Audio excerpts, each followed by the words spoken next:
მოგესალმებით ბატონებო. არ შემიძლია არ შევერთე ქალბატონ ნინოს პათოს და სრულიად ვიზიარებთ აქ ნასაუბრებს, რომელიც ქალბატონმა ნინომ ბრძანა.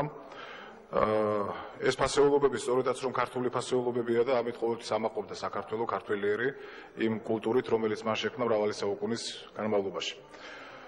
კანონი, რომელსაც ჩვენ ვიხილავთ, მე ვფიქრობ, რომ არის უაღრესად მნიშვნელოვანი ჩვენი საზოგადოების განვითარებისათვის ექნება ძალიან დიდი მნიშვნელობა და ძალიან დიდ როლს ითამაშებს მისი სწორად დანერგვა იმპლემენტაცია ჩვენ საზოგადოებაში, მაგრამ უნდა აღვნიშნოთ ის გარემოება, რომ ჩვენ ეროვნულ ფორუმს გვაქვს გარკვეული მოსაზრებები, რომლებსაც მეორე მოსმენის დროს მოგახსენებთ და ძალიან მოკლედ მინდა დავამთავრო ჩემი გამოსვლა და მინდა გითხრათ, რომ პირველი მოსმენით პრინციპების დონეზე ვეთანხმებით წარმოუდგენელ კანონპროექტს და იმ მოსაზრებებს და მნიშვნელოვან დებულებას, რომლებიც ჩვენ მიგვაჩნია, რომ ამ კანონში უნდა იყოს ასახული, მეორე მოსმენის დროს არ მოგიდგენთ. ძალიან დიდი მადლობა.